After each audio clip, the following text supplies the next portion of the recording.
श्रीधर माँ दुर्गा का परम भक्त था। वह बहुत ही गरीब व्यक्ति था। एक बार श्रीधर को स्वप्न में माँ दुर्गा के दर्शन हुए। श्रीधर माँ दुर्गा के उस स्वप्न को देखकर इतना प्रभावित हुआ कि उसने माँ दुर्गा का भंडारा करने का निर्णय किया। लेकिन गरीब होने के कारण वह मोहल्ले के लोगों को भंडारा कराने में अशक्त था। एक दिन श्रीधर ने शुभ मुहूर्त देखकर देवी का भंडारा करने का निर्णय किया और आस पड़ोस के गांव वालों को निमंत्रण दे आया। जैसे जैसे दिन बीतने लगे वह भिक्षा मांगने जाता और भंडारे के लिए सामान इकट्ठा करना शुरू किया। लेकिन जितने भोजन की आवश्यकता थी उतना राशन नहीं जुटा पा रहा था। इसी तरह दिन बीतता गया और भंडारा का दिन आ गया। उस दिन श्रीधर को नींद भी नहीं आई और उन्होंने देवी के सामने अपनी आंखें बंद कर लीं और अब सोचने लगे कि मैं सबको कैसे खिलाऊंगा। भक्त श्रीधर माता दुर्गा से विनती करने लगा कि हे माँ मेरी मदद करें। इसी दौरान गांव के कुछ लोग भंडारे के लिए आने लगे और जैसे जैसे सब उसकी झोपड़ी में बैठने लगे श्रीधर की चिंता भी बढ़ने लगी।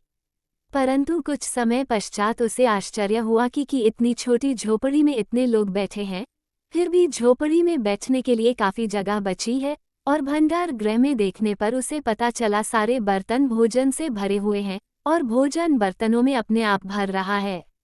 इस अद्भुत घटना को देखकर सभी लोग हैरान रह गए। तब भक्त श्रीधर ने एक छोटी सी बच्ची को अपनी कुटिया में सबको खिलाते हुए देखा। उसे यह जानने में देर नहीं लगी कि वो लड़की कोई और नहीं बल्कि खुद माँ दुर्गा थी। जब इस घटना की सूचना आज पड़ोस के लोगों को लगी तो भैरवनाथ नामक एक साधु को शक हुआ कि यह कोई दिव्य कन्या है। उस कन्या के बारे में जानने के लिए वह साधु कन्या का पीछा करने लगा। भैरवनाथ को देख देवी तेजी से भागने लगी। भैरवनाथ भी उनका पीछा करने लगा। तब देवी कन्या रूप में वायु रूप में बदलकर त्रिकुटा पर्वत की ओर उड़ चली। ऐसी मान्यता भी है कि जब देवी भैरवनाथ से बचकर जा रही थी तो भगवान हनुमान उनकी रक्षा के लिए भैरवनाथ से लड़ने लगे।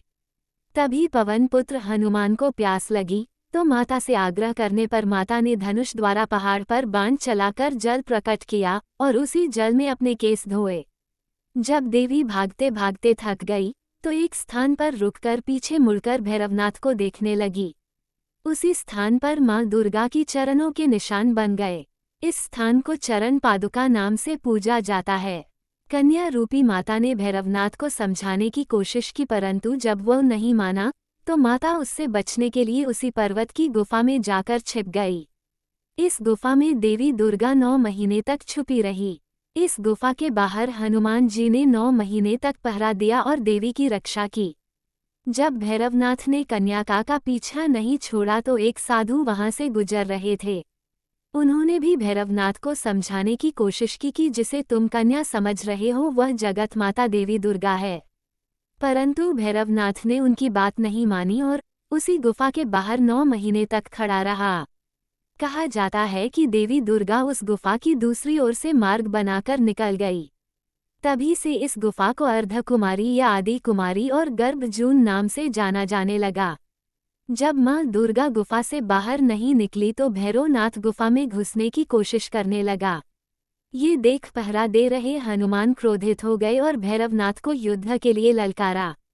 हनुमान और भैरवनाथ का युद्ध बहुत समय तक चला। युद्ध का कोई अंत नहीं होते देख माता दुर्गा ने महाकाली का रूप धारण कर भैरवनाथ का सर धड़ से अलग कर दिया। ये भी कहा जाता है कि वध के बाद भैरवनाथ को अपनी मूर्खता पर पछतावा हुआ और वे मां दुर्गा से माफी मांगने लगे। माता वैष्णो को भैरवनाथ पर दया आती है, इसलिए उन्होंने भैरवनाथ को माफ कर दिया और उन्हें पूर्व जन्म के चक्र से मुक्ति प्रदान की। इसके साथ ही भैरवनाथ को वरदान दिया कि कोई भी भक्त जो मेरे दर्शन के लिए आता है, जब वह आपको भी दर्शन करेगा तो उसे मेरे दर्शन का फल मिलेगा।